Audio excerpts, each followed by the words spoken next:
Hello, good people of YouTube. Mountbatten here, and today we have your weekly bonus replay video. Let me turn down that volume before my eardrums get imploded. So, if you are new to the channel, we usually have 2 replay videos a week. One that typically happens on Thursday, unless there's some big bit of news, or if it's like a patch week and we got a lot to go over. And then you have this bonus one on Sunday. Now, this is also a live reaction replay, meaning that I am watching this for the very first time with you guys, so you guys get my genuine live reactions to whatever it is that happens in this match. And if you're wondering if I sound a little bit different, perhaps like I am dying, because, well, it certainly feels like I am. The summer has ended, and, well, it's back to school for all of us teachers, so I have the back to school crud, so I do apologize if I sound a little bit different. If you don't hear from me for a second or two, just assume I am dying coughing. So that's what's going on with all of that jazz. But anyway, the subject of today's video is the Tier 10 French steel battleship, the Bourgogne. One of the best steel ships in my humble opinion, for the simple fact that it is an Alsace, which is a really good Tier 9 tech line ship, but turbocharged up to Tier 10. You get better accuracy, you get the reload booster on the main battery guns. You also get a different secondary and AA suite that makes her a little bit better for shooting down planes. You definitely don't want to be secondary building your Bourgogne. If you want a secondary French battleship at Tier 9, yeah, that's the Alsace, not the Bourgogne. So, who is our driver today? The Lone Hick. Okay, I guess I can say that on YouTube. A broadside Auckland out there, 19 kilometers away. He holds his fire because the mountain does get in the way.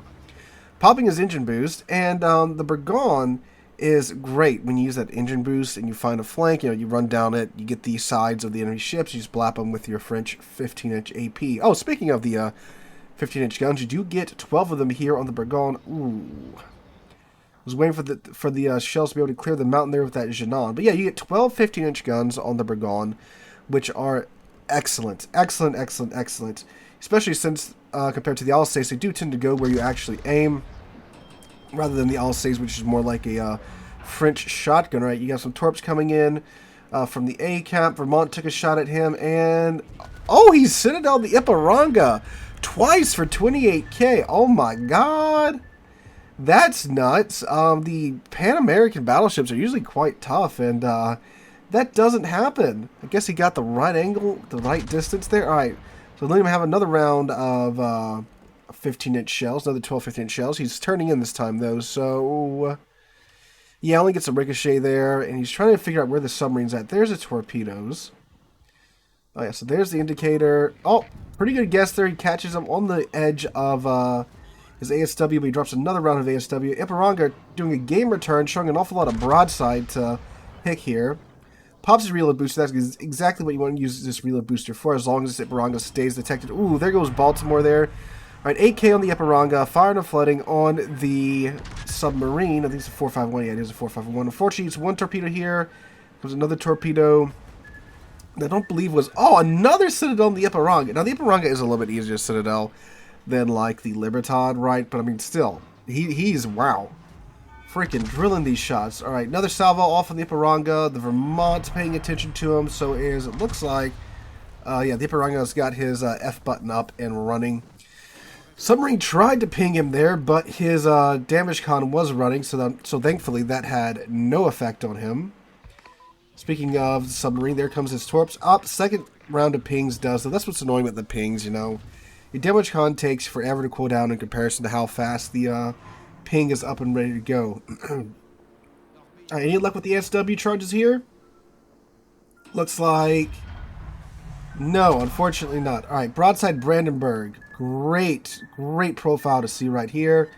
Unfortunately, shot slanted a little bit to the stern, but they do all bite. 8 pens for 28k. Holy crap. Like, he just ate trash from somebody else. Here comes some more U4501 torpedoes. His engine boost is going, and thankfully he does have his stern facing the torp, so he can very easily maneuver and dodge most of those. Now I would swing the rudder. I would have started swinging the rudder back the other direction by now. Oh, he can't because there's an island in the way. He might avoid some of these. Drumming his ASW on in front of the 4501.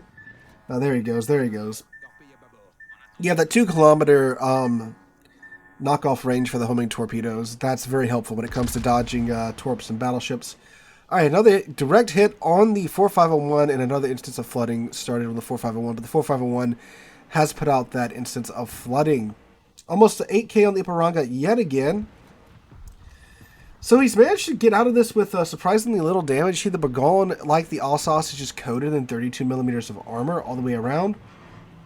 So, especially when you're in a tier 10 game, you tend to just get pinned by everything. Because, you know, every light cruiser, every battleship with secondaries, they tend to try and get their HE shells to pin the 32 millimeters of armor by taking IFHE. So that means when you have a ship that's coated in 32 millimeters of armor, like the Bourgogne, you know, you're just getting pinned constantly. Ooh, Citadel on the Auckland, taking him down to 8K. Did pop his reload booster there to get some nice quick follow-up shots on the Auckland.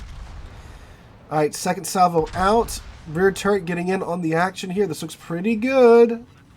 Ooh, down to 8K. Maybe another Citadel here? No. Oh, dang. Alright, but does have some shots ready to go again because he did use his reload booster, although it did run out. But they got him close enough to we only had a few seconds left for that follow-up shot. Oh, man, the Bismarck slipping in there and grabbing that Auckland out from under Hicks' nose. Dang. Alright. Alright, so popping the speed boost here. We do have a Vermont that looks like he's fairly broadside. Ooh, I would have waited on that heel. Yeah, especially when you're in the Bourgogne and, you know, you're so easily pinnable. You want to make sure you're maximizing your heals here.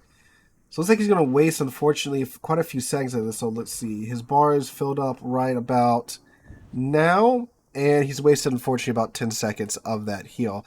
I don't know why NVIDIA is telling me to use the NVIDIA overlay. We have been using it for the past 8 minutes here, buddy.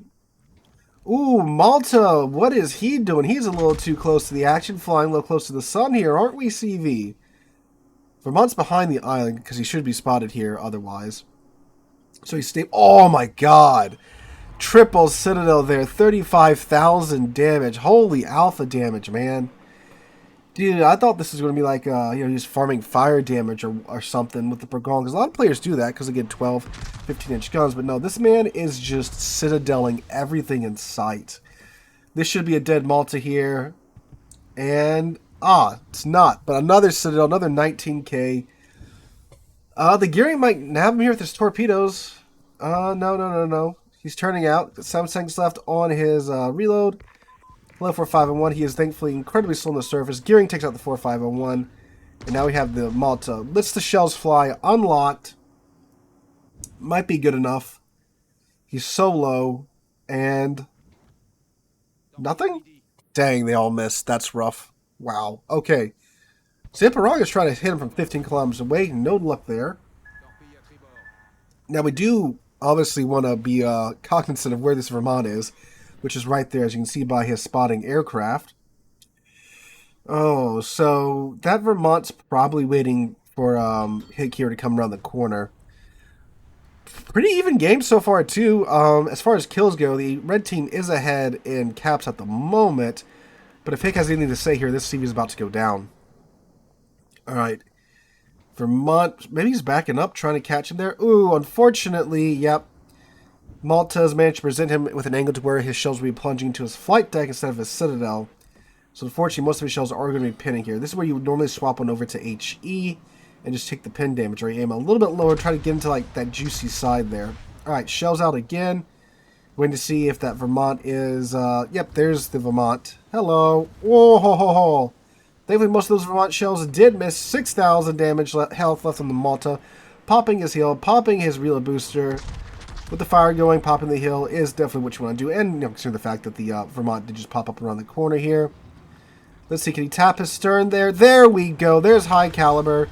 Broadside Ipiranga. Can we Citadel the Ipiranga yet again? Find out here in a few seconds. Alright, so that looks pretty good. Ipiranga's probably going to... Nope, he does not hit the Malta corpse. Oh, of course, 2 more Citadels on the Ipiranga. 218,000 damage done. 10 Citadels so far, and this game is not over, ladies and gentlemen. God, look at that beefy girl there. All that HP there, just for the taking. Wait a second. Why are your secondaries out to 8.7 kilometers? Heck, don't tell me you secondary built this, did you? Oh, no, buddy. Or can he can he get that far up with just the flag? Oh, well, we'll see. He did not include his build, so I'm not sure exactly what he's got going on here with his Bourgogne. Okay, well, I mean, he's doing well so far, at least. This definitely I would swap to HE. Just burn this Vermont down. Okay, so he's waiting for his forward turrets to get around. I would probably try to knock out some of his turrets so he can't turn around and just punch me in the face.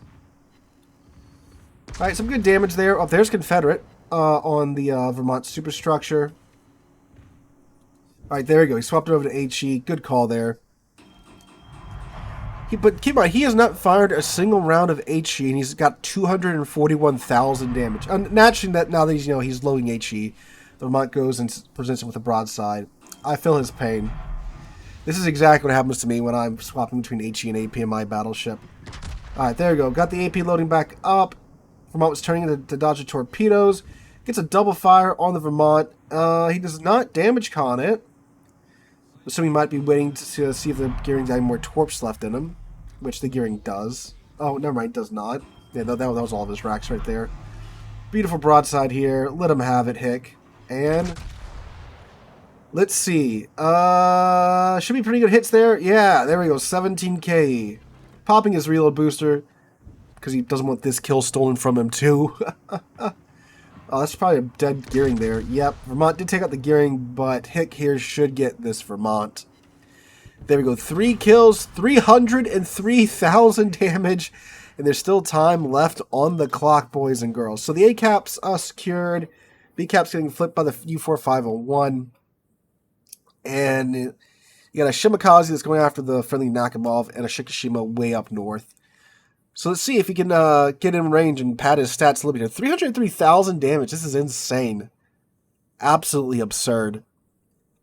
Confederate, high caliber. The best game he's ever had, according to himself in chat. I think my damage record is like 326,000 damage. I did that in Ohio back in the day. Like quite some time ago. Back when, that was back when, not Stalingrad, but Smolensk was still just absolutely terrifying. Alright. So you got Shikishima, who's about to get within his main battery gun range here. The Shimakaze, I'm assuming, is in that smoke screen. Probably trying to get the Yamahari and the Bismarck to sound to some of his torpedoes. Shikishima just ate a healthy amount of torpedoes there. Right, almost in range. Get a few more seconds. There we go. You can lock onto him now. Probably needed a little bit more lead there. Yeah. That's about what you need. I don't know. This is a Shikishima. It's pretty slow. He might tag his stern here a little bit. He might sit down for all I know. Ah, there's a Shimakaze torps. Popping his engine boost. And there we go. Overpin on the Shikishima. Looks like those torps are going to hit nobody. Alright. Shikishima's turning in now. Definitely at this range, with 15-inch guns, unless it's a broadside target. Definitely want to use HE. You have a much better chance of getting some good damage here. Yeah, it's like most of the shells are going to hit his turrets. Yeah, bounces. I think 3,900 damage. That's not so bad. And he is closing the gap quite quickly because the Shimakaze is, the Shikishima is selling toward him. He is engine boosting toward it. Look, the Shikishima's trying to finish off that Yumahari there. It's like Kearsarge's got a couple of good hits on him and a fire. It's an island in his way. Oh, yep, he's gone ahead and thrown it into reverse. And boop. Oh, yep. Again, a couple of pins, but nothing really substantial. Okay. Perhaps, I mean, he's getting his side. A little bit by little bit here. He's getting a more favorable angle on his side. But again, the shells aren't really connecting at this range. Oh, there's a Shikishima. I'm sorry, the Shimakaze. Again, it's like they took two incredibly similar names that they know is going to mess up some white guy from the southern United States. And naturally, they're the two last ships that are left alive on this team. All right, pretty flat broadside now, so you should start getting some much better hits there. 7K. Up to 325,000 damage so far. 5K, 330,000 damage so far. How high can he go, ladies and gentlemen? The Shikishima does take out the Yumahari. Oh, there's some torpedoes there. Oh, no. Ah! So 330,000 damage, and there is a Shimakaze left alive on the enemy team somewhere. This is when I would start putting HE into the tubes. Because obviously when there's only a destroyer left alive on the enemy team and you are in a battleship, you want to use that HE to make sure you're doing an actual substantial amount of damage to the destroyer. And you're breaking his modules and stuff too. Oh, there he is. 50 kilometers away. I mean, with 12 shells, if he hits them, he's going to do something to him, right? And there you go. 6,000 damage. 336,000 damage so far. We still have time left for a couple more salvos if he can get spotted. Here come the Kearsarge planes, but I think he's back in his smoke anyway, so he shouldn't get spotted here. Nope, my theory is correct. So I wonder what the Shimakaze is playing. He's probably waiting for this Bismarck to... Yeah, there's the torpedoes. He's just trying to take out the Bismarck with him before he goes down. Salvo out. Ah, yes, he does have HE now. Beautiful. All right, come on. Obliterate this man. Ah! Only 3 shells hit from here, 3,000 damage. Did start a fire, though. Did break some things on him. Mike. Oh, no. Unfortunately, the round ends before he's able to do anything else. 339,000 damage. One last salvo out. Can I get there before the game ends? Oh, man. I probably would have punched my desk at that point. So this is definitely an E. Confederate, high caliber, 3 kills, 339,000 damage. What a game. By the way, this was his second match in his Bourgogne. His second game, guys. Not like he, while you were sleeping, I was studying the ways of the Bourgogne. His second match. That's absurd. All right, 3,119 base XP. What a match. What a match indeed. And keep in mind, most of this damage is not fire damage. This is mostly just pure AP. I mean, yeah, look at that. 277,000 of this damage is AP damage.